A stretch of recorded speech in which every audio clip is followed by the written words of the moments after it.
एक इंडिविजुअल अगर कोई पर्सन है तो उसके कितने हेड्स में इनकम हो सकते हैं? अगर कोई पर्सन है तो इंडिविजुअली उसको कितने हेड में इनकम हो सकते हैं? सर 5 हेड में इनकम हो सकते हैं। उसका सैलरी भी हो सकता है, उसका हाउस प्रॉपर्टी से भी इनकम हो सकता है, वो बिजनेस प्रोफेशन भी करता होगा, वो कैपिटल एसेट्स को बेचा होगा तो कैपिटल गेन भी हुआ होगा, और सर वो कहीं ना कहीं अगर इंटरेस्ट वगैरह कमा रहा है तो फिर उसका अदर सोर्सेस में भी इनकम होता होगा। उसी तरीके से एज अ पार्टनर क्या इनकम हो सकता है? याद कर लीजिएगा, हमने आपको बिजनेस प्रोफेशन वाले चैप्टर में भी बताया था और अभी फिर से वापस से रिपीट कर रहे हैं। एज अ पार्टनर आपको पार्टनरशिप फॉर्म से जो भी मिलेगा, एज अ पार्टनर आपको पार्टनरशिप फॉर्म से जो भी मिलेगा वो आपका बिजनेस प्रोफेशन का इनकम माना जाता है। आपको क्या मिल सकता है पार्टनरशिप फॉर्म से? सैलरी, बोनस मिल सकता है, इंटरेस्ट ऑन कैपिटल मिल सकता है। ये सारे होंगे टैक्सेबल आपके पीजीबीपी में, यानी बिजनेस प्रोफेशन का इनकम माना जाएगा। पार्टनरशिप फॉर्म से पार्टनर को कुछ भी मिलेगा, बिजनेस प्रोफेशन का इनकम माना जाएगा। शेयर ऑफ प्रॉफिट जब आपको मिलेगा वो एग्जेम्प्ट होगा, इनकम फ्रॉम बिजनेस प्रोफेशन ही होगा, लेकिन वो एग्जेम्प्ट होगा। क्यों? क्योंकि उस प्रॉफिट पे ऑलरेडी पार्टनरशिप फॉर्म ने टैक्स दे दिया है, और टैक्स देने के बाद जो प्रॉफिट होता है वो पार्टनर के बीच में डिस्ट्रीब्यूट होता है। इसी तरीके से as a member of HUF, share of HUF का क्या होता है कि एचयूएफ खुद में एक पर्सन है, उसकी टैक्सेबिलिटी एचयूएफ के हाथों में ही होगी, तो टैक्स होने के बाद अगर प्रॉफिट मेंबर्स में बटेगा तो वो एग्जेम्प्ट होगा।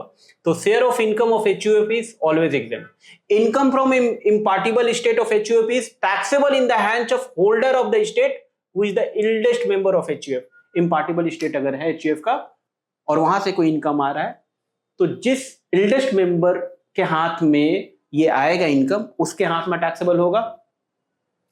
इसी तरीके से income of other persons included in income of individual. बहुत बार ऐसा होता है ना, हम लोग ऑलरेडी बात किए थे कि इंडिया में एक प्रोग्रेसिव टैक्स सिस्टम है, जहां पे जैसे जैसे आपका इनकम बढ़ते जाता है वैसे वैसे टैक्स का रेट बढ़ता है। तो बहुत लोग क्या करते हैं, अपने इनकम को दूसरे लोग अपने रिलेटिव्स में ट्रांसफर कर देते हैं ताकि उनका टैक्स लायबिलिटी कम हो जाए। और जब ट्रांसफर करते हैं अपने रिलेटिव्स को, तो वैसे लोगों को ट्रांसफर करते हैं जिनका लोअर टैक्स से इनकम हो, लोअर टैक्स रेट एप्लीकेबल हो जिनके इनकम पे, या फिर बिल्कुल टैक्स ही ना लगे।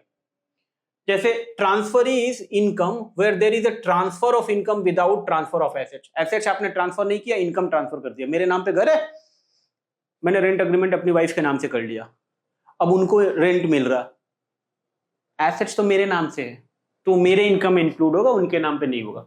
Income arising to transfer from revocable transfer of an asset. Asset transfer कर दिया और मेरे पास वो राइट है कि कभी भी हम रीट्रांसफर ले सकते हैं, तो उससे भी जो इनकम आएगा वो मेरा इनकम है, जिसको ट्रांसफर किया उसका नहीं। इसी तरीके से अगर हमने स्पाउस को कोई इनकम ट्रांसफर किया, 64(1) क्लबिंग का सेक्शन है, उसका बाद तो वो मेरा इनकम माना जाएगा। Income from assets transfer to sons wife. Sons wife को भी अगर हम लोग कोई एसेट ट्रांसफर कर देते और उससे मेरे बेटे की वाइफ को इनकम होता है तो वो मेरा इनकम माना जाएगा। या फिर हम किसी और को एसेट ट्रांसफर करते हैं और उससे जो इनकम आता है अल्टीमेटली उसका बेनिफिट मेरे बेटे की वाइफ को मिलता है, तो वो भी मेरा ही इनकम माना जाएगा। और अगर माइनर चाइल्ड को जो इनकम होता है, ऑलरेडी हम लोग बात कर चुके हैं क्लबिंग प्रोविजन में, वो भी ट्रांसफरर का माना जाएगा, ट्रांसफरी का नहीं माना जाता है।